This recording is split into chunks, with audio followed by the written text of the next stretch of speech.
you know what? I will introduce these two gentlemen here. These guys have an incredible career. Mr. Callieou has been performing full-time since 2009, but starting doing stand-up 5 years previous to this. He and Montreal comic Derek Seguin headlined the Ride for Dad in Whitehorse. Also appeared on Comedy Network, Just for Laugh, Halifax, CBC's The Debaters, XM Radio. He has a weekly radio show before two-time Comedy Award nominee. He was touring the world to entertain the troops in Kuwait, Iraq, Dubai, and Abu Dhabi, and continue entertaining people after in Asia and Australia. Among the A-list comedian, Callieou has worked with some amazing comedians like Jeff Foxworthy, the late legendary Joan Rivers, and Martin Short. You have an incredible resume, Lars. Welcome with us today. And good job reading it right off the internet. That's really great. And you read the whole fucking resume right off. Yeah, that's right. That's right. I got to be prepared. And he has been touring clubs and theater across North America for the past few years.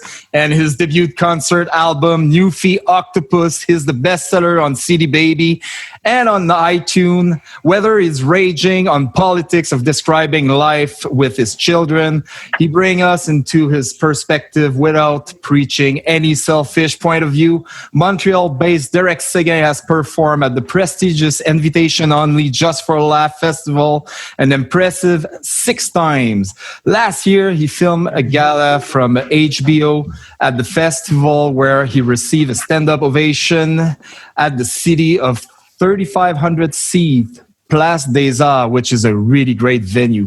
GQ magazine comedy editor reported that Montreal comic Derek Seguin stole one of the most star-studded gala show last year from Whitney Cummings. He appeared in the Nasty Show. I think it's the Nasty Show, the one with Mike Ward there, Derek? Mike, he's been the host of it, yeah. Yeah, that was a great show. He also proceeded to steal it too. Like, you're a beast, buddy. I got to tell you one thing, man. You're a beast. And you also participated to the CBC TV show, The Debaters. Thanks for letting me know that I haven't updated my resume since 2015. Buddy, I will email you everything I got here in files. Hey, guys. Go ahead. I think it would have been hilarious if you read my bio and then went, and we also have Derek Seguin. He's toured clubs and colleges for the past few years, and then just moved on. That would have been amazing. That would have been amazing. Hey, thanks for both of you, by the way, for not being in the creep list that's been going on in Montreal. I don't know if you heard about that, Lars. So I just read it today. Somebody just sent it to me. That's right, Lars. We have actually we lost about three, four comedian because of that list. So I'm so glad you guys are not on that list. I'll explain to you, Lars. It's a little list. It's like people are exposing guys that whether did sexual assault or whatever. A little bit of dude, it covers everything from hey, you look nice in that shirt to full-on anal rape. It even says at the beginning of the thing, we're not going to give you any details of anything they've done. We're trusting the victims that they're being truthful. And just to say that these people have allegedly done inappropriate things. Dude, it's a fucking crazy list. There's people crazy. I won't name their name because I don't have any proof that it's real. No. But Lars, there's people that you and I know well on this list. Yeah. Well, I think it was a heavy start to the podcast. Yeah, but it is. It is an incredibly necessary conversation. Now, you worded it very perfectly, Derek, in that you believe them to be truthful. This is very important because of the difficulty of them coming out and the difficulty of them speaking out. This is a hard thing to do. And so I like the way you worded that. I don't know if I've ever heard it worded better. There was and just before I say this next little piece, just so people know, when it comes to women, I don't have any of that shit in my past, but there's other stuff. So, so everybody has some, hopefully we are better going forward than we were. So I learned something from a Wayne Gretzky autobiography. that actually would have kept me off that list. And I'll tell it real quickly. You're up in the corners. No. When I was 13, I read his biography, and it said his dad had always said to him, don't put yourself in a position where your integrity could be questioned. And so he said, if Wayne Gretzky was on an elevator by himself, if a woman got on the elevator and it was just the two of them, he would step off the elevator. No way. So don't ever believe that. Yeah, so always be classy and respectful, but don't put yourself in a position where somebody could say something. So there's a very wonderfully funny comedian, and she was starting out in comedy, and I had a gig an hour and a half from Edmonton, is in Red Deer. Yep. And if they do, sometimes for the listeners who might not be comedians, sometimes there's a hotel sponsor, so the hotel room is free. And sometimes the venue has to pay for the hotel. So if they have to pay for a hotel, we do something called a hotel buyout. So let's say the hotel was $100. They give us $80. We save them $20. We get an extra $80. We do a hotel buyout. So I say to this young female comedian, very funny, by the way. And I could say her name, but I don't want to, in case she doesn't want me to. But so I said to her, if there's a hotel buyout, you can come and you can open the show. But if it's a sponsored hotel, we'll book you for another gig. And it was one of her first times on the road. She's like, oh, I want to go. And I go, I know you do. It's very exciting to go on the road as a new comedian. It's very exciting. But we are not staying in the same hotel room together. That's not happening. And she goes, well, I've been in acting my whole life. I've stayed, changed like dressing rooms with guys, and I've, been in hotel rooms with other actors. And I go, okay, it doesn't matter. But I'm not putting myself in a position where somebody could claim something happened. So if there's a hotel buyout, you can come and you can open the gig and we'll drive home after. If it's a sponsored hotel room, I'm going to stay in the hotel so I can stay and drink with my friends, but I'll put you on another show. There's going to be other shows. This isn't the last show. And they did the hotel buyout and she came and opened the show. But throughout my career, I've been doing this 17 years. Learning that from Wayne Gretzky when I was 13, don't put yourself in a position. There is not a female comedian, and I mean, this is issuing a challenge, I don't think, but there's not a female comedian around the world who has ever seen a picture of my penis. Not one. Never sent a dick pic to a female male comics. I send them to the male comedians. But I have a whole file folder on my desk. Angry, happy. No. But looks fantastic in a top hat. Yeah. There you go. And it's spectacular. I mean, it's impressive, but I wish I could remember which female comedian said this. And it's it's the best description of a dick pic I've ever heard. And she said, God, I wish I could credit the joke. If anybody knows this joke, please message me who the author was. She said, when a guy sends a dick pic, it's a lot like when my cat brings me a dead mouse. That's awesome. I can see you're very proud, but I'm not going to touch it. Yeah, exactly. Wow. Exactly. Well, anyway, it's something that caught my attention in the past few days, just like Derek. And there's a lot of name dropping, but we cannot discriminate the people that actually try to expose these people. There is some real victims, but anyway, the thing that there is, but it's hard to know that they're all real or somebody's just pissed off, right? And there's zero evidence. Wait, right now. For instance, a fan wrote to me and wanting to do an interview, and I'm like, I don't want to do this interview because they're like, oh, what do you think of everything that's happening in the comedy community? This is when the Chris D'Elia thing hit. They're like, it seems like the comedy community is really deteriorating, Bill Cosby and Louis C.K. and now Chris D'Elia. And I'm like, what the fuck? Those are three different, listen. Different cases. Very different things. Like, put it this way, if any of those people did to one of my daughters what they're accused of doing, I would definitely attack all three of them. Bill Cosby, though, I would attack until it was fucking dead. Louis C.K., I'd punch him in the face and be like, dude, what the fuck's wrong with you? Yeah. Chris D'Elia, I'm like, dude, again, it's not what they're accused of, at least what they put in the media. They're not the same crime. It's like when my mom used to say fucking smoking a joint is the same as doing heroin. Okay, both of them are good for my health, Mom, But they're not the same thing. You know what I mean? Yeah. Bill Cosby fucking systematically raping people, drugging them and raping them for 50 years. It's a little different than, can I jerk off on your plant? It's fucking different. Yeah. So having this list in Quebec, as much as I want to empower men and women, women and men, I should say, I should probably accentuate the women part more, to come forward when people do wrong by them.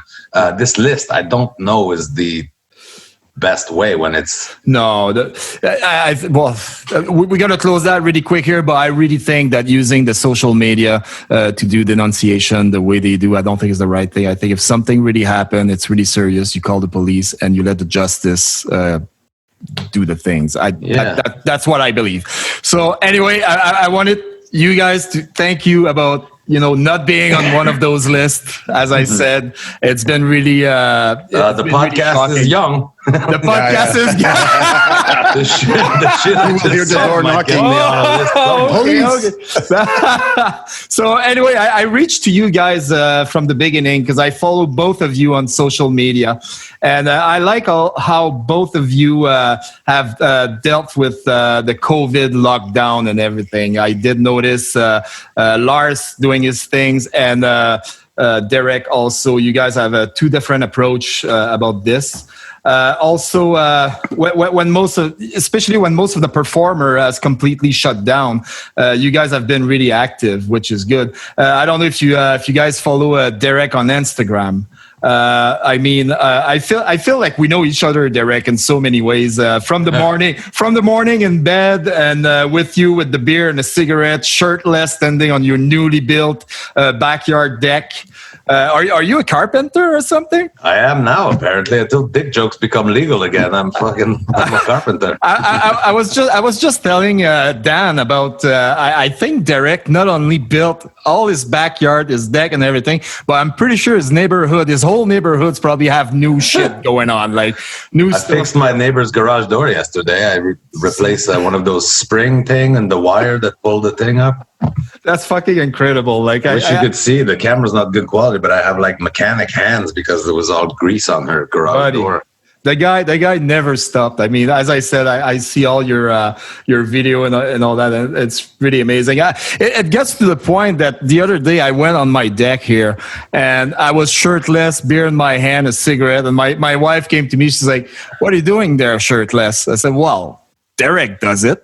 She's like, "Derek, is that the guy that explained how to women how to make a blowjob or whatever?" I said, "No, actually, that." There we go. I'm on the list. There you go. I said, no. Derek is the guy that was lucky enough to find a girl that knows how to do a blowjob. So I've been for the past month. You slept on the deck last night. Yeah. For the past month, I didn't have any special favors or anything. But anyway, yeah. So anyway, Derek, other than that, you've been starting your own thing too. They call it Pen Derek, which is, if you want to explain to us, I believe it's you do comedy online. There you go. He's got the shirt, really nice shirt with a mask, and he smokes a cigarette through the mask, which is great. It's great. Do you want to explain to us a little bit your concept there about the Pen Derek? Well, I've been doing an online show that just because I felt like I needed to be doing shows. I felt after a while, like, because the whole world is on lockdown though, Lars, and you might be the same as me. When it goes too long without doing a show, I get all like, oh God, this time it was like 3 or 4 weeks before I was really feeling it, because the whole world was different, right? So it wasn't getting to me as much, but then I'm like, I have to do something. So I just did an online show where I had Zoom and YouTube. And then when the law in Quebec opened up a bit that you were allowed to have 10 people in your yard, I had 10 people in my yard while doing the live show on Zoom and podcast and YouTube.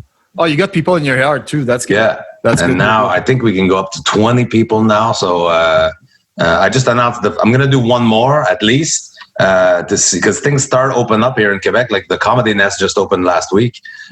So there are shows happening to a maximum of 50 people or whatever, with social distancing, and the front row is like 6 feet away, which is really weird. and the audience is wearing masks. So you're like, fuck, if the person doesn't jiggle when they laugh, you don't even know. Like, I realized with people wearing a mask, I'm like, your eyes look exactly the same when you're furious as when you're laughing. It's hard to tell. If they're not jiggling, I don't know if they're laughing. I'm like, what the fuck? You got to see their shoulder. Yeah, you got to see their shoulder. Their shoulder have to go like that. I've also realized that I didn't know this, but I think I've been deaf my whole life. Because talking to somebody who's wearing a mask without seeing their lips, I have no fucking idea what they're saying. I'm just like, I try to turn my ear to like, okay, focus more. Nope, I'm deaf. I have to read lips to communicate with people. Yeah, that's what usually you guys do. I can imagine. Like I get to the cash at the grocery store and she threw the mask telling me an amount, and I'm just like, I hold up all my money. I'm like, I don't know what you said there. Take whatever you need. How much you need? So get a handful of change. Just help yourself. Whatever. There was a place in Quebec they call the aquarium where you have all the fish and all that, and people would go there, park there, and when they horn or flash their light, that means that they're ready to hook up with you. There was gay people that would meet up in that place. But anyway, just a thought. Just a thought. I hate to be the guy that had to clean out the aquarium at that place. Oh my God, eh? That was the spot, though. That was the spot. Rob Pugh had a great. He described doing the drive-in comedy show, and he said. And I'm paraphrasing, but he said, the thing about being a stand-up comedian, it becomes instinctual to understand which direction the crowd wants you to go. Mm-hmm. So you can feel which, you make these instantaneous decisions on how to go with a joke or which material to use based on how the crowd is responding to other material. And he said in a drive-in theater, without being able to hear their instantaneous responses, you don't know which direction to go with the material, because it's not like you're just going to go up and do this half hour or this 45 minutes. You base that on how they're responding to things, and not having that, it really, you're like, I just have to assume this is the material that I should be doing. Yeah. So Derek, how everything went with, because I remember your first pen direct that you did there. I was following you on Instagram, of course, and I think you had a little bit of weather problem. I don't know if I'm wrong there. And how everything goes, like in terms of response from people. The first one I did, I was overwhelmed with the response to the point where I was like, wow, I have to share some of the money with other comedians that are not, working or whatever. It was a lot a lot of people signed in. Every show since then has been a little bit less, but still we're over 100 people every show. Now I feel I've gotten good at it too. The format is, it was new at first. This is my fifth one that's coming up on July 24.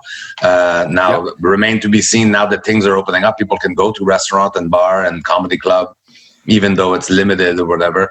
Will people still want to watch an online show? I'll let you know on July 25th. But it's been fun, and I feel like I found the right recipe too. So I do 25 maximum people on Zoom, so that it's manageable, right? I have one screen of people. It's all fit on one screen. I can see them. I can hear them. And then I had like the rest of the people go on YouTube, which I have comments and stuff like that. But I'm kind of basing myself on the 25 people in Zoom, like Lars said, to see, is this the material that's going to go good today? And the last two show I did, because the laws have been lightened or whatever, I was able to have people in the yard. So last show I had like 12 people in my yard, 25 on Zoom, and then like 100 some on YouTube. And I feel like I've gotten the hang of it. Like I switch between, read a comment on YouTube and zing somebody there, and then a Zoom person yawns or whatever. That's awesome. Or their wife walks by. I'm like, oh shit, and then in the crowd. I feel I had fun. The last one I really had fun. I wasn't as stressed about it because I got used to the formula a little bit, and we make a little bit of money out of it too. It's nice. It would be nice to be able to just get on stage again, and but it gives me something right to keep me sharp. That's one thing that I know about comedian. Like, if you guys are confined in a room, which is your house or whatever, and you don't do anything, you guys go berserk. You guys all have some sort of ADHD or whatever issues. They need to just get it out. I don't know about you, Lars. Like, I know you're a guy really, really disciplined. I saw him live many times, actually. He's in Edmonton. I'm in Edmonton too. And Lars is the most disciplined, I think. Tell me if I'm wrong, but he's on time, always like looking good, timing everyone, and he's managing a lot of people too in those comedy nights. So, well, and that's, I mean, when you think of comedy and the rebellious nature of comedy, you really want to be known as the comedian who's the most punctual. I thought Derek would say something well, we definitely went to a different school. Derek Seguin is the bad boy of comedy, and they're like, and now over to Lars Callieou, he's on time.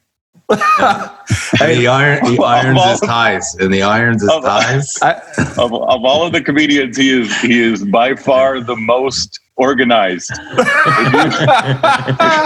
If you are looking for a spreadsheet, let me tell you, I've got the comedian for you. I don't know, Lars, if you saw that bit that he did. I think he was in, that was a big room, but that was all people like dressing really nice. And that looks like how do you call that? Like that was a company, I think, Derek. Corporate show. A corporate show. And the first thing Derek says, what he got on stage, like, because Derek he's raw, right? Like there's no limitation to his comedy, and that was just funny to see Derek on stage and looking at people. I was like, I don't know if I'm at the right place here, but hey, let's go with it. And I think it went pretty good. I saw that on YouTube, Derek, and I was laughing because I know your comedy. I know what kind of comedy you do, and I was like, man, I'm taking gig now that sometime I would have said no to in the past, but I just booked a corporate, Lars, through Howie Wagman in Ottawa. And I get the gig sheet, and it's all like corporate clean. Please don't say the F word, the yada, yada, yada. And then a little memo from the client herself, like, we're so looking forward to this. I'm such a big fan of Derek. And I'm like, what the fuck? Are you a fan of me or do you want no fuck? I don't know what the fuck. Fucking fuck. They clearly didn't do their homework. Yeah, you're a big fan, but we want to see him fucking not do what he does. I want to, yeah, exactly. That's totally your color, right? So when you get Derek Seguin, you know what to expect. So, but like, I really love this painter. I would love to have them come over and cook me dinner. There you go. I had also Lars. Lars was really active too. Actually, active. Lars, I see this as seriously. In the past month, I saw you more active than I had never seen you before. He started a movement right there. He's got a comedy, Fire Pit comedy show, right? And yeah, it seems amazing. You don't stop. You do how many shows a day? Like 22? Like Jesus Lord. Yeah. So like Derek was saying, and like you were saying, we didn't get into comedy because it wasn't altruistic. It wasn't noble. We got into comedy because we wanted to be the center of attention for an hour. Yeah. Comedy is the most egomaniacal endeavor imaginable. And some of us have, when I was a kid, I tried acting. I was in drama and I won the drama award in grade 9. So I just wanted to be on stage. That's all I wanted to do was be on stage. And eventually we figure out that if we're on stage as a stand-up comedian, we get to be the star and the writer and the editor, and we get to say whatever we want. So it's like when you finally discover stand-up comedy, you go, oh shit, this is the thing. This is what I want to do because I don't have to answer to anybody. Like I can make my own ledger. And if I'm out at all. And so I love performing, and I've always loved performing. And, in 17 years in comedy, I haven't had more than a week off in 16 years. I haven't had 4 days off in the past 10 years. And so coming home from Australia and sitting at home for 46 days, I did a couple of Zoom shows, and I was like, I got to get in front of a live audience. And Alberta's numbers, especially northern Alberta, their coronavirus numbers were so low that they allowed outdoor gatherings right at the beginning of May, like end of April, beginning of May, and they opened it up to 15 people. And the second they opened it up to outdoor gatherings, I called a friend of mine. I called Norm Shaw, who owns a DJ company, and I said, I need to borrow a speaker. And I put on Twitter, I want to do a comedy show in your backyard. And so we did 2 on May 2nd. We did 2 shows on May 2nd. And then the following Thursday or Friday, we did 2 on the 9th. And then the news, like CTV News, came out and did a piece on the shows that we did on May 9th. And they ran it on the following Tuesday. And they ran it 4 times. They ran it twice on Tuesday, twice on Wednesday. Wow. And we had 70 bookings by the end of the week. That's incredible. It's impressive. Yeah, you've done over 100 of these things now, eh? Yeah, last night was 111. Good. So we've done 111 hour-long shows in people's backyards around fire pits, and that's incredible. And so we've been doing five every Saturday, and so the idea, and what I did, because I know how much other comedians love to perform, I took everything I've learned. I took all of the information. So, make sure to bring your own mics or bring disinfectant or ask them to leave their gates open or have the power ready when you get there, or all of the little things that I've learned. And I sent that email to anybody who asked, free of charge. Any comedian wants to know how I'm doing this. I just had one from a comedian in South Carolina, and he's like, hey, how are you doing these? I'm like, give me your email address. I'll send you all of my information. What I'm, telling people, like it's pay by donation, or like pay what you want, pay what you can. And I send this entire template of my fire pit comedy tour, and I just send it to them free of charge. You can have it. I don't want money off it. I don't want to, I just want, if people are able to do this in their region, like, certain Florida, they can't do it because they haven't opened up outdoor gatherings, or there's certain places that haven't opened up outdoor gatherings, but they're now doing this fire pit comedy idea that I had. They're doing it in Las Vegas, in Houston, Texas. They just did 2 shows in Brisbane, in Tasmania and Australia. They just did one yesterday in Dublin, Ireland. Jeez. And so, awesome. And so they're Big Daddy Taz is doing them in Winnipeg. Miles Morrison's doing them in Saskatoon. Tim Nutt's doing them in Kelowna.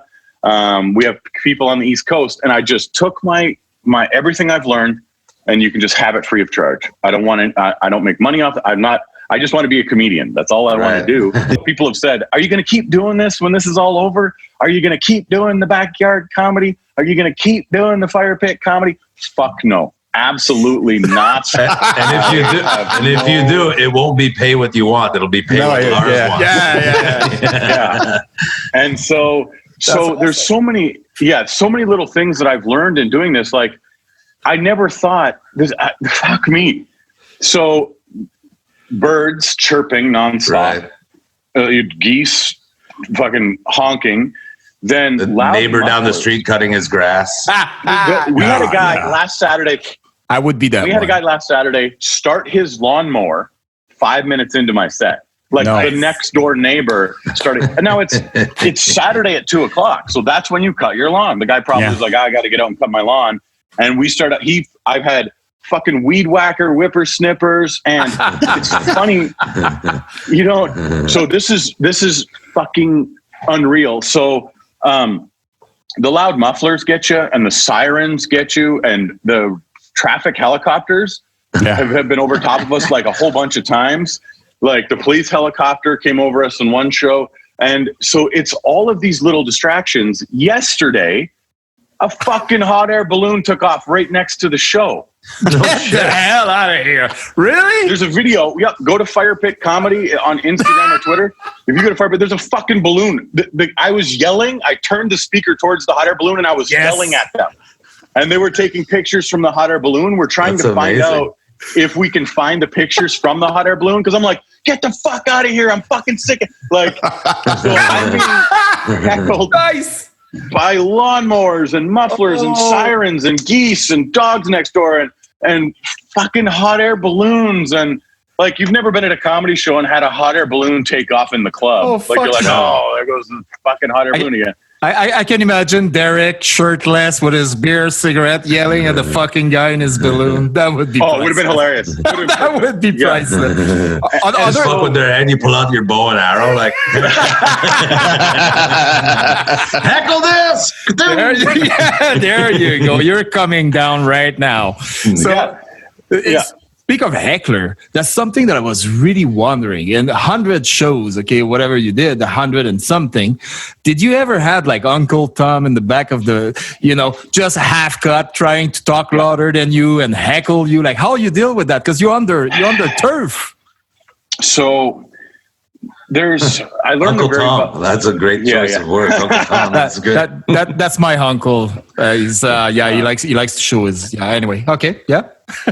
So because it's their backyard, they really do have a little bit more freedom in their own minds to talk to you. So a lot of times they appreciate that you've made the effort to come to their house. So they're appreciative and they get it. And they haven't seen live entertainment in 90 days. So there is a little bit more reverence than I thought there would be. Like people really respect it a little more than I thought they would. But because it is their backyard, you have to handle them with kid gloves. You can't just lay the hammer down on people. And so there was one. It was a lady's birthday. She had turned 35 or something, and her best friend was drunk, and her best friend was lippy. Oh, nice. And I lit her best friend up like a fucking pinball machine, but I couldn't get mean, and she was just not, like, for the whole 60 minutes, she was just shouting stuff out. If this was in a club, I would have annihilated her. And it was, I was just like, I can't, this is the birthday girl's best friend, and you're there trying to dance this tightrope of trying to get her to shut up and doing it funny, but at the same time, like, she is fucking up the show. And so it has made it, I'm grateful that people have respected the show more than I thought they would, because we haven't run into that problem too often. But at the same time, the couple of times it has happened where it is a drunk idiot. And I mean, we've done, I've done shows on a Greyhound bus. I've done shows at a zoo. I've done shows, in 5,000 places. So I know library, in a library, Winnipeg Comedy Festival. Did you do that, Derek? Library? Yeah, we do. That's every year we do one in the library in Winnipeg. Really? Yeah. Fuck, every time I go there, I talk a little bit. Everybody's like, shh. Yeah. How the fuck do you achieve that? I'm using the free internet to jerk off at the library. Yeah. That's it. Delete stories. So there has been a couple of them that we've run into. I think that there was this one. So we show up at this backyard. It was one of the first weekends, so like mid-May, and the lady has hired us for her parents' 30th anniversary. So Norm and I walk into the yard. We've got all our equipment. We walk into the backyard, and she didn't tell us it was a surprise, because I would have texted her before. So we roll into the backyard, and I go, there's all these people just staring at us. And I go, hi, I'm Lars. This is Norm. No like, idea. Pleased to meet you, Lars and Norm. I'm like, we're comedians? And the guy goes, I'm a welder. Nice. And I'm like, are you guys having a fucking comedy show today? And they're like, no. And I'm like, what's going on? Way. And then the lady comes out of the house and she's like, oh, hey, everybody, I got as a comedian. But I'm just standing in the backyard having this awkward staring contest with a bunch of people, like, holding all this. Hey, how's it going? Oh, thank God you're a welder. My exhaust manifold is just falling off my car. I thought I'd come and see if there was a welder around. Oh, fuck. Yeah, so, it's been. And so on the Canada Day show, we had 3 shows on Canada Day, and it was raining, and the last show was a torrential downpour. I mean, it was pouring, and they had a tent that they could have set up for me, but it was the last show of the day. So I'm like, no. And so I did an hour of comedy standing in the rain, looking like I was in a cartoon, like just pouring down on me. I saw that. It was so, I mean, and it got so funny because I would go, well, it's got to let up eventually. And you know the sound when you hear the rain hitting a roof? Yeah. And then you can hear it start to hit faster. Like it's raining harder now and the drops are bigger. I'd be like, it's got to let up eventually. And then when I said that, in that moment, the rain started coming down harder. And I'm just standing there like, fuck. So, it's been a real learning experience. And the distractions make it really good. Like Derek navigating his Zoom and his YouTube stuff. And as he figures it out, as we learn how to make everything work, I've realized, I figure we're working 4 times harder than you would at an indoor venue, just as an estimate. I did this in my ledger. Like I have a spreadsheet where I've measured it out. And I've done the metrics of it. There you go. I know. I figure we're working 4 times harder for a quarter of the usual money. So it is maybe not quite 4 times. It's probably more like pi. We're working pi harder. Yeah. 3.1415. There you go. 7.9. That's funny when you said you got there and they said, "Well, I'm a welder." I can imagine Derek said, "Well, okay, well, what are we building here?" He would have his spouse say, "Okay, well, let's weld. Fuck it." That's awesome. Tell me, Lars, you said it's pay what a lot of them were pay what they want, donation, whatever. Have you been more often pleasantly surprised or disappointed? Good question. So I really wanted to make the show I just wanted to perform live again. Right. And so the first couple of shows we did for free. I just said, I just want to do a show. Nice. Good. And I didn't even think about charging for this. I didn't think the idea would take off. I thought I would do a half dozen shows. Like I thought I'd do 6 shows. I'd get my, fix for a little while until things started opening up indoors. But then CTV and then Chorus Radio and everybody featured it. And, some places wrote articles about it. And so it took off, and we've been, so I didn't charge anything for the first 3 shows, nothing. Just, I didn't even think about charging it.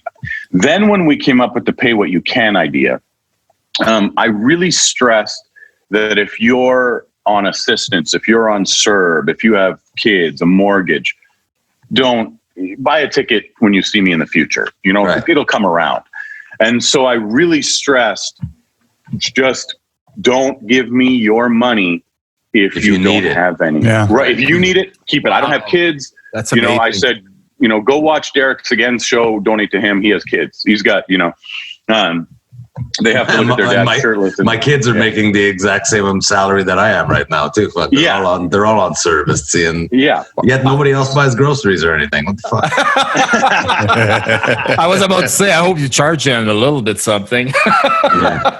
So I really wanted to make it accessible. That was the most important thing. And when I would have conversations with people, I go, look, if you've got it, great, but don't really. And then people, I would say, have we been surprised or disappointed? I think that's a good question. A couple of them, man, there's a couple where they were like $2 million houses, these big fancy houses, and they had a whole bunch of people. Nice. And they really stiffed us. Really. Yeah. And so that's the other thing. When you're seeing the people, you see them face to face. And then it's for me, because I did online, I did similar to you. I even on my website saying the next Pandemic show is this day. I understand some people don't have money, so if you have no money or no credit card or whatever, because you have to pay $1. The minimum was $1, but you get to pick what you pay.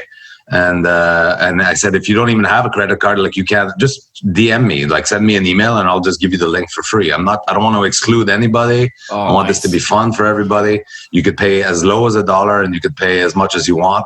And it was to the point where I actually put a limit of 100 because people were trying to give me too much money. I'm like, whoa, let's see, take it easy. Oh, wow. So I was honestly, more often, I was always I've done 4, so the 5th one's coming up. I was pleasantly surprised at each one. It's $1, and I would suggest $5. It was $1 minimum, suggested $5, and the average was probably like $10 or $20, $15, $20 that people were giving me. You know what? There's something we don't think about. So overall, I would say I was happy. And so Norm, who has, and I want to talk about the people giving the money. So Norm has been one of my best friends for the last 10 years. And He has had a DJ company for 30 years. So he's normally running 15 DJ rigs at weddings, at high school graduations, at junior high graduations, at corporate events. So on a graduation weekend in June, he would normally make about $20,000 to $40,000 with all of his DJ rigs working. And so what I've done with what we've been earning, is I just chop the money in half and I give half of it to Norm, because he has booked me for so many corporate shows over the past 10 years that it would take me 300 of these shows to even come close to being even with him. So chopping the money in half for me is super easy, because this is A, somebody who's a good friend of mine, B, somebody who has a successful business that's not working at all and has 4 kids. And his kids are my friends. Like, these are, I'm actually the godfather to his youngest daughter. And so giving him half of everything, my sound is perfect. He's on time, he's presentable. So working with Norm has been great. And one of the things that I think, did he do comedy before this? Yeah, he'd been, you might have met him at Okanagan when you came out and did it, but you would have met him just briefly. He wasn't doing long sets, but I think we might have put him on a show or two with you, but it would have been like a 5 to 7 minute spot. So yeah, so he's been doing comedy for 7 or 8 years, but not like, because he has a business and he has all kinds of other endeavors and 4 kids, he wasn't doing a lot of stage time.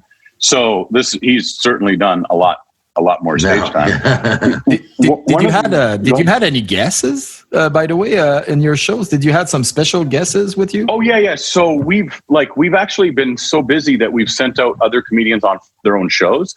So Norm has been providing DJ equipment to these other comedians. So we've done 14 other shows that we weren't on. So altogether, we booked about 125 of these. But and if people want to see, all the pictures are up on the Facebook page, Fire Pit Comedy Tour. So if you go to Fire Pit Comedy Tour, and to answer your question from before, Norm has asked people to stay away from the Fire Pit names. So call it like Backyard this or something else other than Fire Pit. That way Norm can have this when it's all done. And so 14 other shows here that we've done, but we've also put on other comedians, and didn't matter how little or how much time they did when they came and bounced on our shows, we've paid them. So everybody gets their share. Everybody gets, because it's like Derek, where he has such a following, and there's a lot of comedians who don't have Derek's following. And so if another comedian were to try and attempt what Derek is doing, it might not have the same response. And so for him to try and take this and share it, I feel like that's how I feel, where I'm doing a fundraiser on my birthday this year in Edmonton on July 21st. And it's for the Christmas Bureau. And I want to take this good fortune that we've had, and I want to share it with anybody who's in need, because performing is all I wanted to do.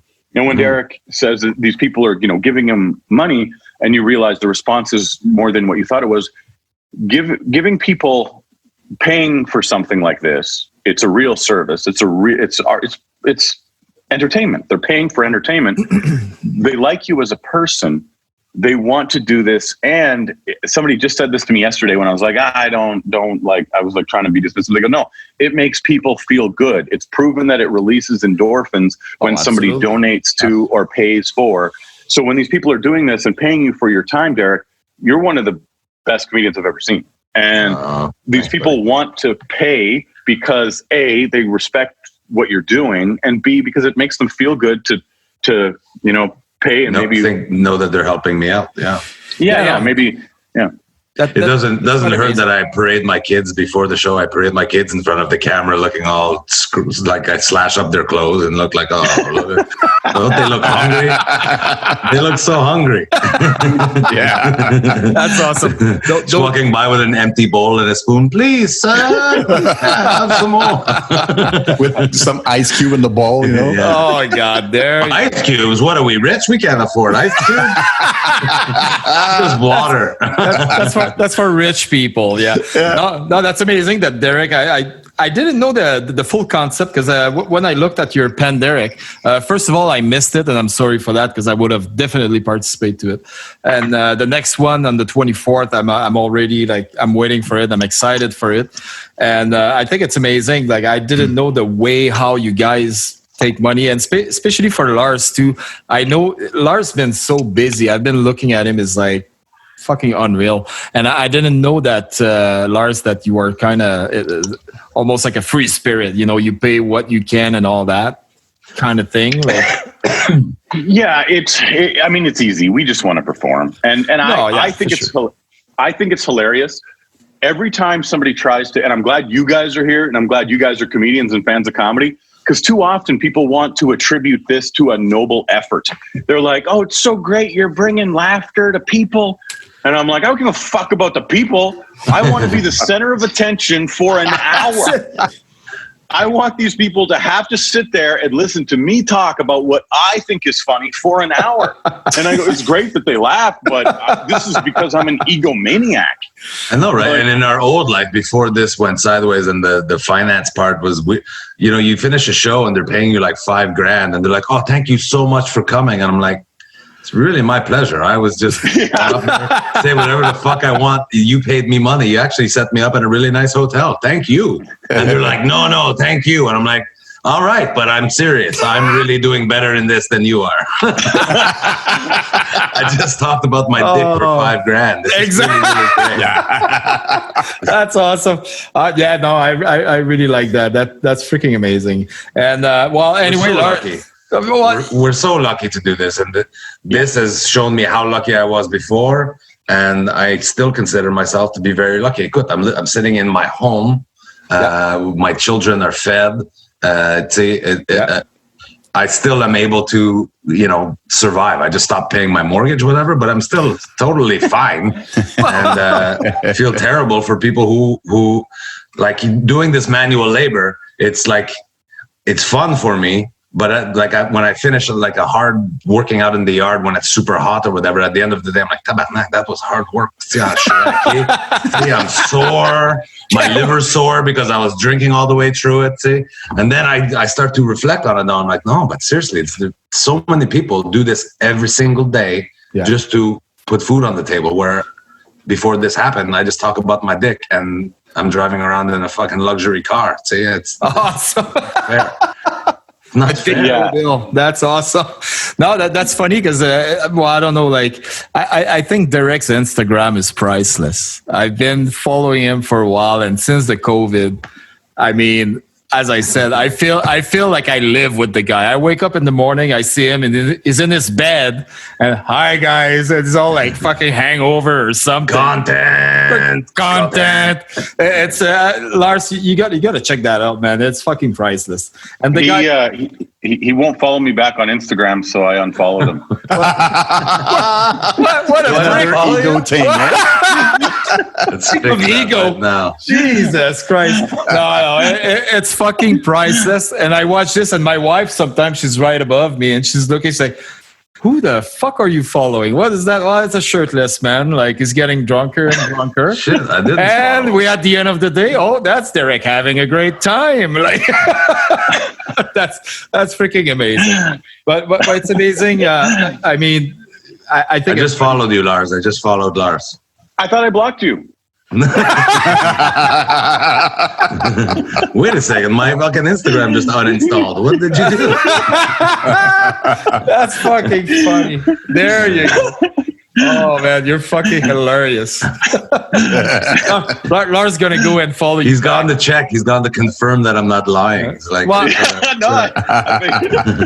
I was always wondering, doing all those things, like the way you get paid and all that, and I talked to Lars before, and he made me understand that it's not for the money and all that, and that's great. As soon as you guys doesn't feel like underpaid prostitute, I mean, it's the main thing, right? We're definitely overpaid prostitutes. Yeah, so it's certainly interesting. So when Derek and I would get to work together, we do festivals together, the corporate shows we did up in the Yukon, we hang out like all day, and we'll just talk about life, and you just hang out and just talk about stuff. But there is no sense of, we don't take this for granted. Like when I was having breakfast every day with Derek last January in Whitehorse, there is no there is so much gratitude, and we're so grateful that we get to do this. And it's fun to hang around with somebody else who gets that manual labor is hard. Yeah. And, he had just finished this massive national theater tour. And when he was coming through, his manager, his agent had messaged me, because I know Alberta pretty well, and said, I need some venues in Edmonton or Calgary for Derek to come through. And I gave him my favorite venues. And not only did he which one do well in the Yellowhead Casino in Calgary, nice. He did, so the Pearl Showroom. Yep. So I put them in touch for that part of the tour, and then a couple other places in Alberta. And I said, do this room. These people are great to work with. And Derek sold out the first show like that. They had to add a second show at that venue. So the venue was happy, and Derek was happy, and his agent was happy. And so I feel his gratitude that we get to do this thing. We're so lucky, man. Just like what you said, we're in Yukon.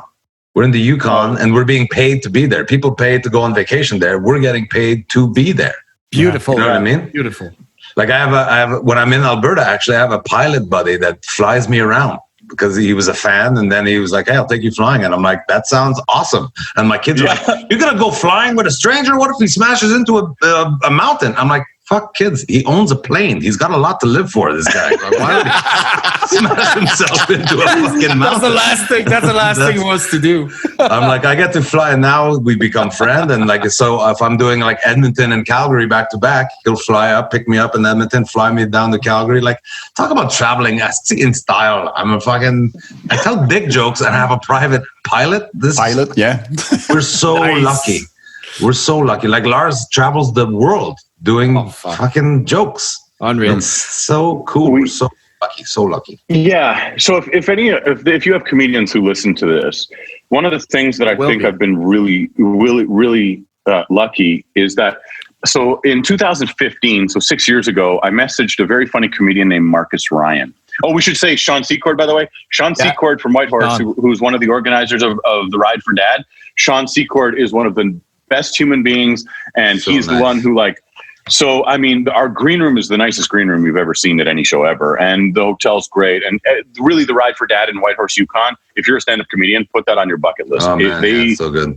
Brian Belleville was just up there with Sterling Scott. I sent them up. I put them in contact. So anyway, I went to Australia in 2015 because my friend Marcus Ryan put me in touch with some of the bookers at the Melbourne Comedy Festival. So the first year in 2015, when I did the Melbourne Comedy Festival, I did about 100 shows in 25 days. Wow. So you're just flat out. You're just, full throttle for 25 days. And ever since, what I've done is I've worked my year around the Melbourne Comedy Festival. So I'll go to Australia and I'll do Perth and Tasmania, and then I'll do Melbourne, and then I'll do Darwin, and then I'll go to Asia.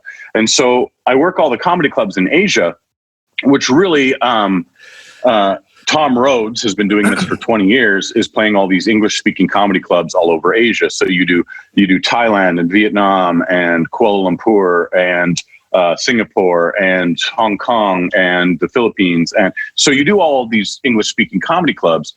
And I've made enough connections that now, and this is so fun. So if anybody's listened to the podcast at this point, anytime a Canadian messages to play these clubs in Asia, because the club owners have become friends of mine, and they know I'm one of the Canadians that goes through, they'll message me and ask me about the comedian. They're like, what do you think of this guy?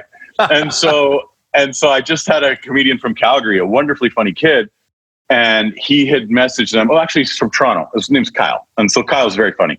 And so I get a message from all the comedy clubs in Asia being like, well, hey, what do you think of this Kyle guy? And I go, oh, he's super funny. He's a funny kid. He's really funny. And so then I message Kyle and go, hey, you're going to Asia? And he's like, how did you know that? And I'm like, because if they're Canadian, they message me ahead of time. And so if any of your comedians, when this opens back up, if any of them want the contacts for Asia, make sure you have a really solid 30 minutes. Don't go over you can go over as an open micer, but don't misrepresent yourself. Because if you have 30 minutes that you've headlined The Nest, if you've headlined any of the clubs in Canada, if you've headlined Rumors, go there and knock it out of the park. Otherwise, go there as an opening act and then go back and headline later. Because if you go and over-represent how good you are, you won't get booked back. So don't screw yourself like that. If you are crushing at 30 minutes, go over there and headline. But if it's, if you're not that strong yet, if you're not sure, if you don't stack up against Derek Seguin, don't tell them you're a headliner just yet. But I'd be happy to share all of those contacts for all of the comedy clubs. And the clubs treat you amazing. Like, it's called Comedy Club Bangkok, one of the clubs in Bangkok. And don't call it Bangkok Comedy Club. The owner gets a little. It's called Comedy Club Bangkok. Okay. You get put up. You get put up at a 5-star hotel. Wow. Legit. Turn down service. Fresh fruit in your room every time. The nicest breakfast buffet I've ever seen. They treat you so great, and everything is so cheap. It's $1 a beer. The food's so cheap and it's so great. And they take you around on these tours, and it's really amazing, and it's so cheap. And the clubs are packed out. Like the club, Comedy Club Bangkok, seats 120 people. It is to the rafters. Like 120 people jammed in as tightly as you can jam them in. And here's a self-important moment that when I see somebody crush like Nikki Payne crushes, like I've seen Nikki Payne kill so hard that I can't ever imagine coming close to that. That's killing. The closest I've ever come, and I've certainly never come all that close, it's like to Nikki Payne. You do well. Don't be so modest. I'm in Comedy Club Bangkok. I was just Saturday about night, to say. And so the crowd is laughing so hard when I did my closer. It's the only time in 17 years, the only time where I ever in my brain went, I could mic drop this and it wouldn't be out of place. Like I was like, they were just on the floor, and I was awesome. Like, I have it recorded, and I was like, they were laughing so hard at my closer that I could have just went, thank you, good night. But I wouldn't want the MC to have to bend down and pick up the microphone. Yeah. Well, but sometimes it's necessary, you know. No, I wouldn't dream of doing that. But in 5,000 shows, that's the only time in my head I'm like, oh man, if this was my microphone and there was no host, I would have dropped that mic. Well, that's 1 out of 5,000. So it was. I got to say something about Derek, by the way. Derek, you're in 2013 when you did that bit on. I think you're really famous for that one, the Newfie Octopus, right? Yeah. And if it's something that I was really surprised you didn't drop the mic after that bit. That was I show this stand up to all my friends, and they never heard of you just because, you know, here in Canada, it's maybe a different market. I don't know. Right. But everybody, like my partner, because I own a business, my partner watched it just last week. I said, I'm having that guy on my podcast. He's like, okay, well, show me. And he watched this. He was like, fuck, that guy is fucking just amazing. And same thing, I show Lars too. I like your bit when you talk about the airport when your friend when your friend came back and he said, well, by the way, my friend's got a fucking few kilo of hashish in his I'm like, you know, like it's a great close. You guys are fucking most of you, and I think Derek should. Have you ever experienced Asia? No, Lars and I have talked about it. I have kids, so I'm just now. My youngest is finally old enough that I wouldn't. Well, she wants nothing to do with me anyway, so I could be gone for 2 weeks. She probably wouldn't even notice. She'd be like, "Hey, are we running low on milk? What the fuck? What is that?" That's fucking funny. You know, I've been in Asia. My kids are half Filipino. I was with a Filipino lady for 11 years. My best friend still, and I did travel Asia. And in Asia, there's some bar, as Lars said, there's some English bar that people take pride to go there and actually speak English because that's what they want to do. They want to speak English. They want to understand what's going on. And it's big. And you got people with so much money that goes there. I don't know if you met those people, Lars, but I did met some guys. They are like filthy rich. And So when we landed in Hong Kong, 2016, it would have been St. Patrick's Day in 2016, and so we were partying with two guys. I believe they were American, but they live in Hong Kong. Two Irish guys. Yeah. St. Patrick, they do that over there. That just really surprised me. Oh yeah. So these guys were they had brought over a New York restaurateur because they were opening up one of these top level restaurants in Hong Kong, but they had to pay like a lot of money to bring this guy over. Yeah. So I was partying with these two wealthy guys on St. Patrick's Day in Hong Kong. If you have $100 million, life is very different for you. Yeah. It's unreal. they owned a nightclub that they took us to after, and like bottle service, and I mean, they were super nice guys, but I was like, this is a world I am not a part of. You know, they bring you exactly as you said, right? The bottle service, you got women's with them and everything. It's freaking amazing. Like, it's crazy. Oh yeah. So, and the clubs that are in. So, if you haven't read this, there's actually, if you Google Vietnam comedy, New York Times. So, the New York Times did a piece last year on comedy in Vietnam. So the Vietnam comedy scene is starting to take off. Well, all of the people that run those shows, they're friends of mine now. And I'm not saying that, I don't use the term lightly. They're actually friends of mine. They're people that I hang out with every year that, I actually brought one of them over. She lives in Ho Chi Minh, but she's originally from Hawaii. So Angie, she came over and did my comedy festivals this past year. And so she's a good friend. And when I saw her featured in the New York Times, I was like, this is amazing. I was so excited. So cool. Yeah. And so there was really one of my favorite moments in global comedy. There's a Canadian and American who were helping run comedy in Ho Chi Minh in Vietnam, in Saigon. And so they were moving to Germany.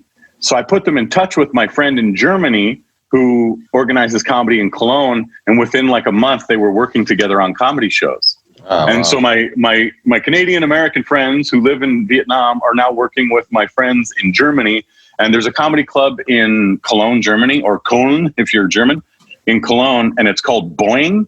And they do an English-speaking comedy show. Yeah, it's great. So if you just Google Boing in Cologne, Germany, it is packed. Yeah, it's packed out. Like, it's completely sold out, 120 people, 150 people jammed into this club in Cologne, Germany. And the crowds are, off the hook. And it's run by a guy by the name of Manuel Wolf. And he's great. He's a very funny comedian. So if anybody needs a hand, I don't have any connections in Africa, but the rest of, most other places I can sort people out, and it's, you're all over. Lucky. You're all over. I don't have connection in Africa, but the rest of the world, Jesus.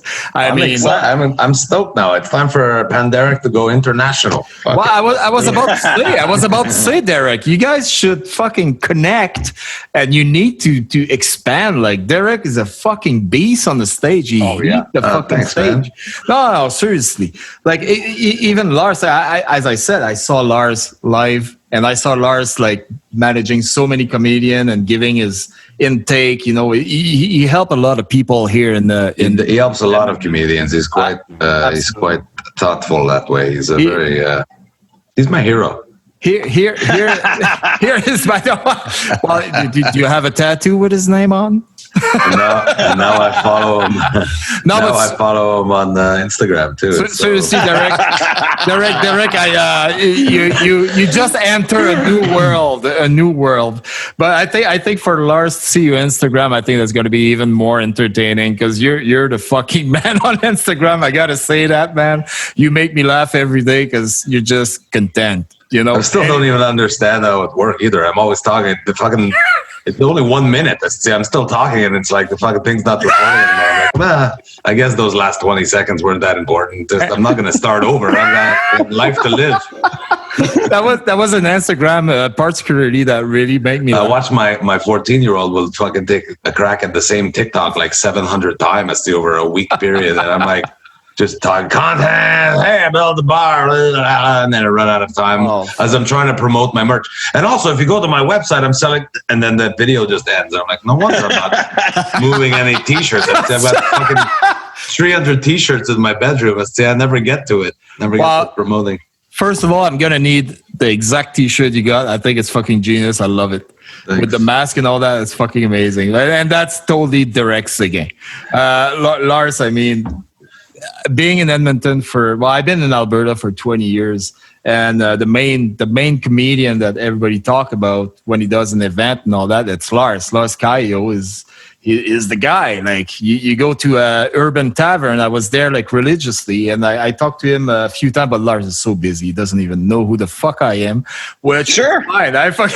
It's like you're easy to identify. I got your business card still because I was partner in a bar, but unfortunately the bar went down. But whatever, I wanted to bring comedian, but it never happened.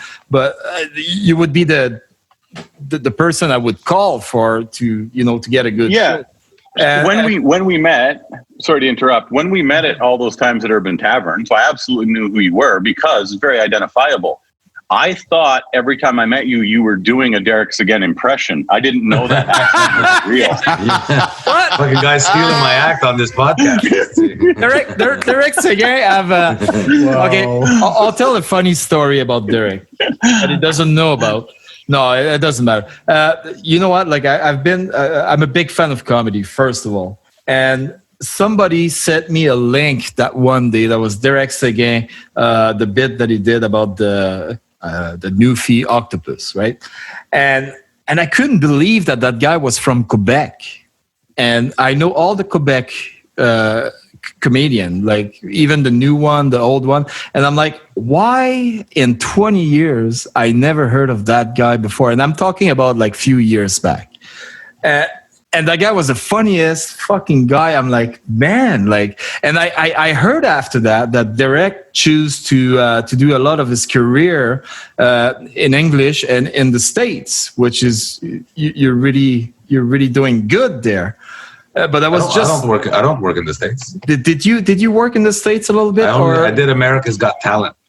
But, you did that? Okay. Yes. No. I don't have papers. I don't have papers to work in the States. But you did everything in English the English one, and even then, and I was like, fuck, the guy is like fucking big. I never heard of him.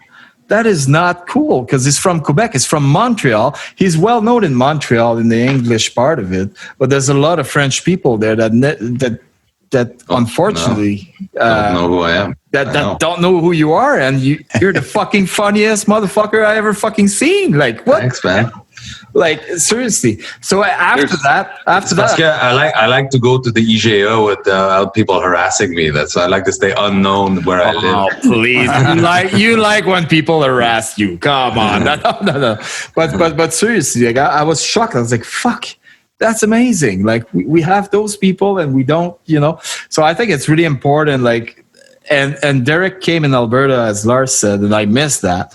And I would like to see that again. Like when the things start going well again, Lars, you have to bring him back to us. Oh yeah. You have to bring the beast back to us, and so we can enjoy him. Like Jesus. you know what's there's a great, I like the quote, and it was applicable to business, but certainly comedy. And it takes 15 years to make an overnight success. Right. So I like. There's also a great quote. It was used in a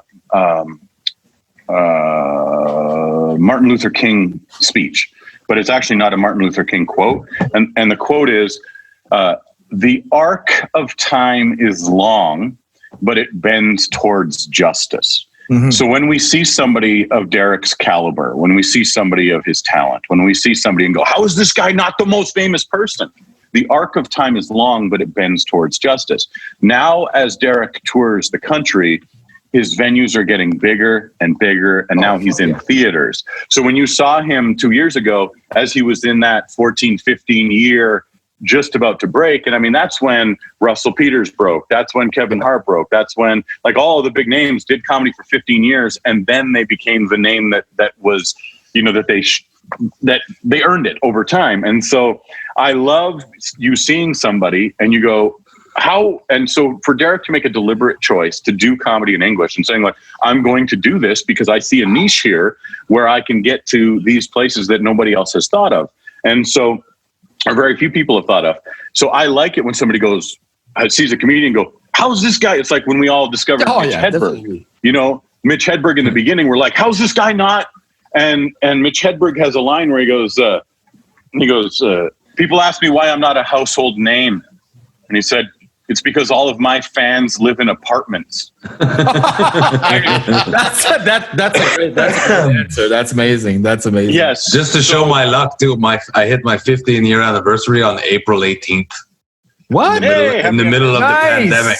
Right when I was the justice of right when I was due to explode, dick jokes were illegal. So I think it's No, go ahead. It makes me. I love it when somebody feels that way about a comedian, because as everybody starts to, now it's bigger and bigger and bigger. I mean, he's selling theaters now. It's really cool. I mean, the theater tour he was on just before or just after we did the Yukon last year was like incredible. You get to be one of the people who say you were in on that first. I'm so first. It's like the people who discovered. I wish I was there, guys. Like for stuff like that, it's so amazing. And there's one thing in Montreal, Lars, that you probably know about. Funny as it is, in Montreal, we have a school they call the National Comedy School, right? So it seems sometime like in Montreal, if people doesn't go through that school, they don't have notoriety. Like they're like, well, did you go to the school or whatever? I don't know if you feel like that, Derek. It's funny, when I do French comedy, they're always like, oh, did you go to l'École Nationale? I'm like, no, I'm autodidacte. See, I'm self-taught. And they're like, oh, wow, ça se fait down. Yeah. Interesting. We didn't know that it was possible. It's such a weird thing. I think the École Nationale de l'Humour, that's the real name for it, Lars.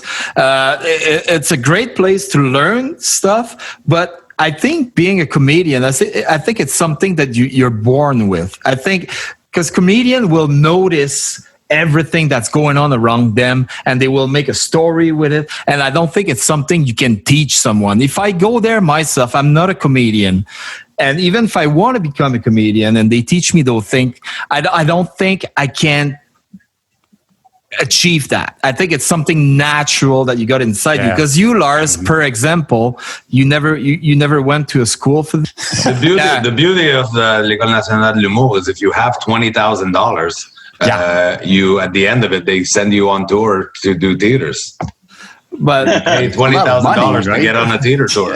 but let's be honest. Like we have a lot of comedians in Montreal. It's well known for that, and they're not all good, which is normal. I mean, it comes with experience. It comes with experience, but it's not because you go to a school to teach you to be a comedian that you're going to become a big comedian. I think inside me that it's something you got or you don't.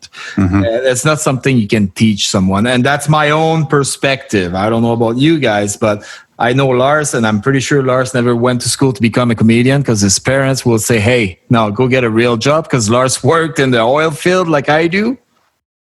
Yeah, it's well, my parents were professional musicians. Mm-hmm.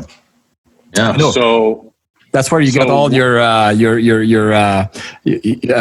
discipline and everything, right? Yeah, and so I watched my parents. So they had a hit record in 1980, charted on Billboard, made it up to number 19 on Billboard. Really? And yeah, mm-hmm. And so when I was 6 years old, we started touring with the band. And it was, I imagine I posted a picture somewhere. So if you look for the hashtag Instagram or Twitter, and also follow Derek Seguin on there. He's very funny. So the hashtag part-time country star. So you'll see my dad's album. So part-time country star was the name of the album, and then the song that charted. And so I watched my parents rehearse every day. So I watched my parents sit down and learn new songs for a couple of hours every day. And then I watched them send out promo material every single day. So back in the 80s, they would actually get a manila envelope. They would put in one of their records. It was even back in vinyl days. And then they would put in some of their, like a headshot for the band and a bunch of other stuff. And then they would have to write the hotel names on it and mail it out, and then call the hotel a week later or 2 weeks later to get the bookings. And I watched them do this for 8 years of my life. We didn't have a house. We traveled from hotel to hotel 50 weeks a year for 8 years. And so I watched them shine their shoes and iron their shirts before every show. And so I watched these professional musicians treat it with discipline, treat it with respect. It doesn't matter if they were on the Tommy Hunter show or if they were playing a little bar in Red Deer, Alberta. they treated those shows equally. And that's why I show up on time. I iron my ties. I don't actually iron my ties, but that's very funny. And I was about to say that's a little much. But he often wears a tie. He tries. Yeah. And I got that from my parents in the way that they treated the industry of entertainment like it was a job. And I love it more than anything. And I don't ever feel like it's work, but I mean, that's where that all came from. And so you're right. There's this, right before that, we were just talking about something with Derek. Oh yeah. Derek's funny with no shirt on. Oh yeah, he could be Bert. I think Derek is fucking amazing without a shirt. I think he doesn't need to wear anything. Lars is wearing suits. Lars is wearing suits. I'm doing shows on bed and I'm just like, yes. Yes. Huge respect. So whether or not you can teach somebody to be a comedian. So I think comedians really are born, like you said. And Absolutely. Somebody once wrote, in order to be a comedian, you need to be pessimistic. I don't agree with that. I don't think you have to be pessimistic to be a comedian. I think you have to be skeptical.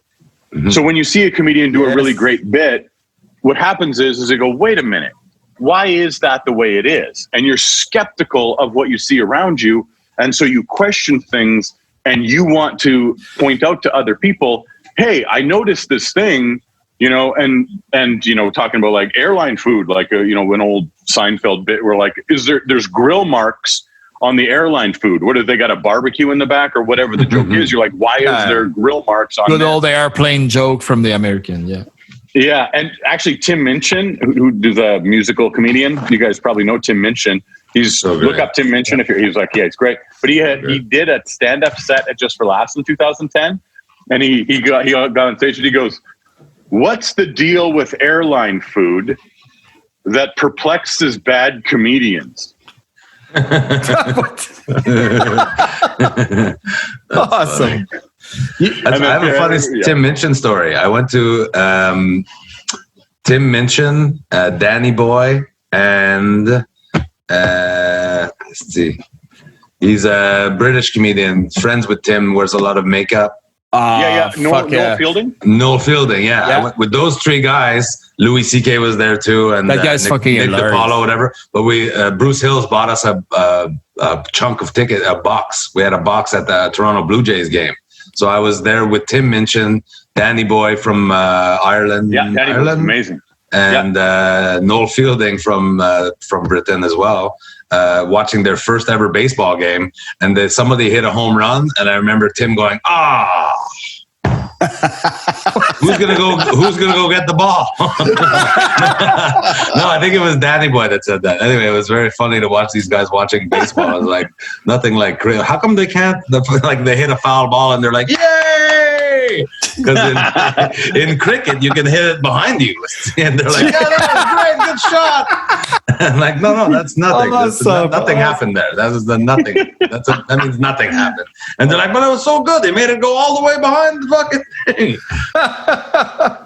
Oh, wow. And Russell Peters threw out the first pitch, and he was not a ball athlete. But Russell's a boxer. And he threw the pitch was worse than that 50 Cent shot, that first pitch.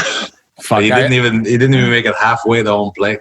I met Russell Peters for the first time at the stripper club in Vancouver. And when he's drunk, he's quite of a funny guy. I will tell you that much. He's a gentleman. He's a gentleman, by the way. He must be drunk all the time because he is a very funny guy. I will tell you something. He's something special. And that was him in the bar, and that was Jean-Claude Van Damme. And I went and I went to Jean-Claude Van Damme, me being drunk again. I said, hey, Jean-Claude, you speak French? And I started speaking French to him. And he looked at me after, like, I would say 2 minutes of the conversation. And he's like, well, do you want me to practice my drop kick on you or something? I'm like, okay, I'm out of here. I'm sorry, buddy. Like, because everybody goes to them, right? Like, I was the drunk guy, just like, oh. Yeah. But anyway, yeah. So that's where I met Russell Peter. And funny as it is, that was him, Jean-Claude Van Damme, and the Greek comedian, the English. Angelo Tsaroukis. Yes! It's Russell's best friend. buddy. Yeah. I was. That guy is funny. He's amazing. He's hilarious. What a good time. But anyway, yeah, that was my experience with that. But you guys keep your COVID pretty busy. I wish I got in lockdown too myself because I had a little cold, and I've been told that I have to stay home, and I spent like a month at home. And I will tell you something, in a month, I don't know if I'm the only one, but in a month, I gained so much weight from eating shit, doing nothing, watching Netflix. I watched, I think, Tiger King like twice in the loop. Like, I mean, it make you feel good about yourself, right? And to the point that like 4 days, I didn't even shower, change my clothes, underwear, whatever. To the point that my girlfriend looked at me, she said, "Okay, Carl, you need to go and clean up and get your dignity back." You know, like that was that bad. So I'm glad to see. I'm glad. Yeah, he's like, "Wow, yeah, well, come on, tell me you never been there." But anyway, let's be honest. That was crazy. Like for me, that was vacation. I'm like, well, I'm getting paid to have a vacation. So, but anyway, that was great. And that's the time that I follow you guys and watch you guys every day and everything you guys do, and many other comedians too. And I think it's amazing that you guys made that really, really productive. And Derek, as I said, fuck people needs to follow him on Instagram. It's priceless. Seriously, Lars, you need to do it. Unblock. I already followed him. Unblock him and watch. You're gonna know everything about Derek Seguin, even to the point that he's fixing a car that, to me, that was a car that should go to the dump. Shut up! We just went to Canadian Tire today to buy new brakes for that same car. Don't say that. My son's sitting right there. He said the same thing. He's like, "Really? $400 for brake? The car's shit." I'm like, "This is the best car you will ever own. We're fixing it. Cars need brakes." Fuck! I started with a Dodge Omni 81 when I was young. I didn't. Oh my god, that's what I had too. My Plymouth Horizon, same car. Yeah. And same shit. I didn't have any brake, and after a year, my mom discovered I didn't have any brake, and she called me crazy. I was stopping at lights. I have to do my pattern every time I go to anywhere because I didn't want to have any hills or whatever. So sometimes I would have to get out, open the door, put my foot down, and stop. No way. You know? Oh yeah. Absolutely. I would not do that today, but I did. Lucky. With my Plymouth Horizon, I didn't even have to stick my foot out the door because the floor had rusted out of the thing. My God. That's good when you start seeing the pavement. Yeah. I had a 79 Chevette. Oh, and boy. when this story, I was 16 years old. I was working at a gas station, and one of the guys who used to work at the gas station came in and he goes, "I'm moving to Calgary. I got to sell my car." And he goes, "It's worth $300. You want to buy it?" And I said, "I'll give you $100 to take it, and I'll buy it from you for $100." Because he goes, "Oh man, it's worth more than that." And I go, "I'll give you $100 and everything you can carry out of the store in one load."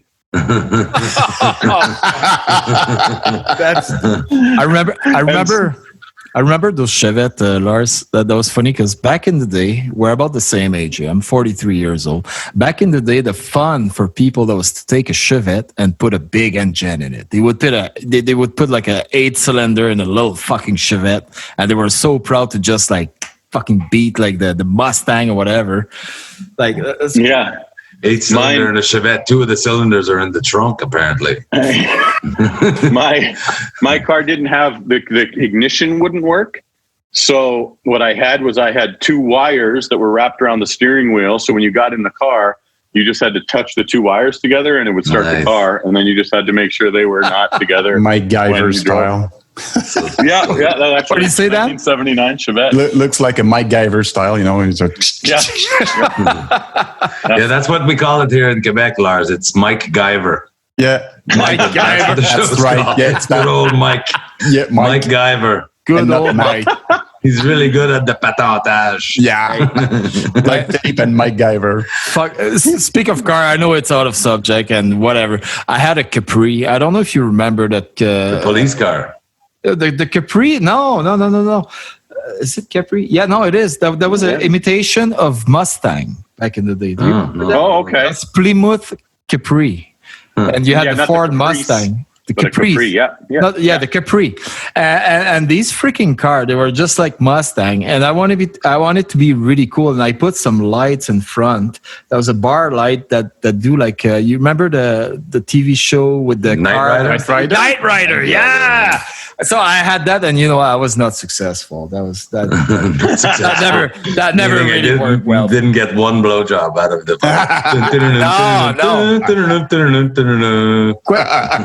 Question, Derek, for you, and that's really important, and I think it's important for everyone here.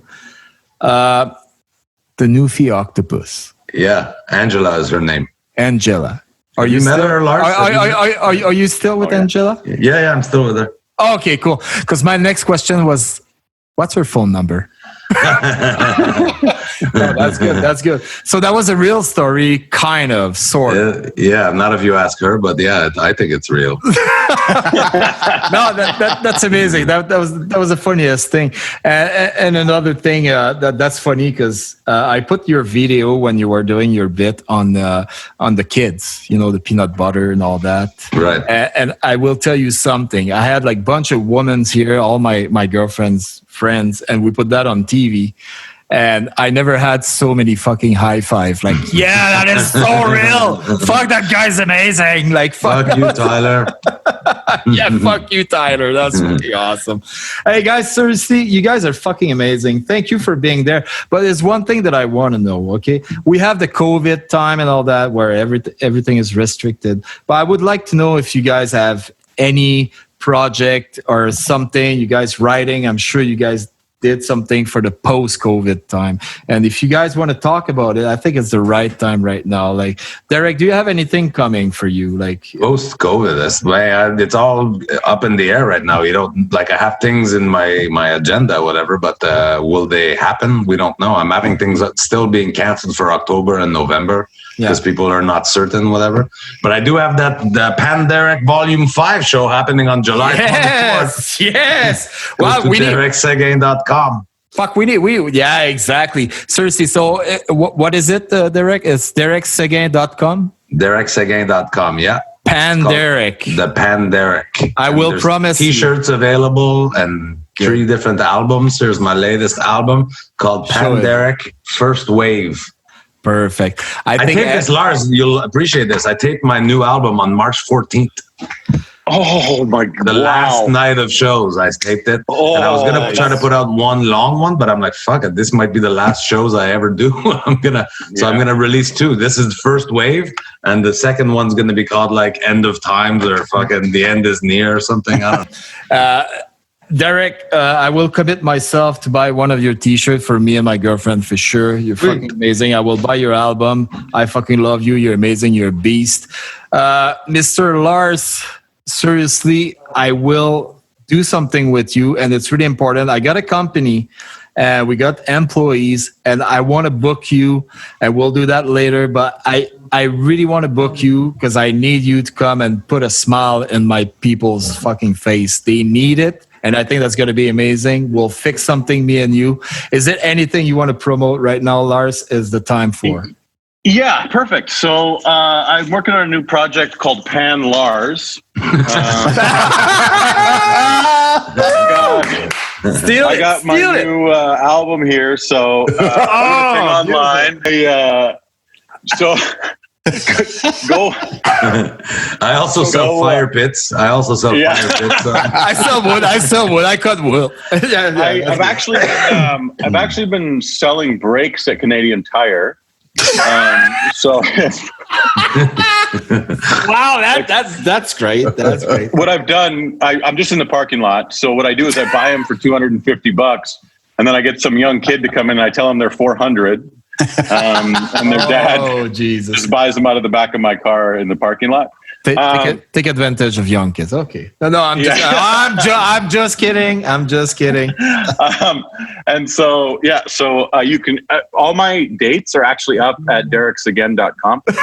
So if you, that's awesome. Seriously, Lars, you've been really busy, but we will keep you busy. And I think it's important, especially here in Alberta. And one thing, seriously, it's really important. bring Derek Seguin in Alberta again, please. Yeah, I promise you that. So, and here, And you should come to Montreal, Lars. You should come to Montreal, stay at the house, enjoy my yard that is completely built up with wood. So if people are on social media, my Instagram and Twitter are extra, like the word extra, EXTRA, and then Lars. So extra Lars. And if you're in Alberta, or actually, you know what, if you're anywhere and you wanted a fire pit comedy tour show, if your area is opened up, we have friends in every city, every state, every province, every territory. We can find you a comedian. I don't charge anything for it. You're just going to give the money right to the comedians. I'm not a booking agent. I don't want to be a booker. So I just send, and if there's comedians out there who want our information about the Fire Pit Comedy Tour, happy to send that to you free of charge. And book a entertainment. You can book a musician in your backyard. If stuff hasn't opened up, you can book a comedian, book improv, book somebody. If you're still liquid, if you still have some money and you're working, book entertainment. They would appreciate it. You're going to help keep them alive.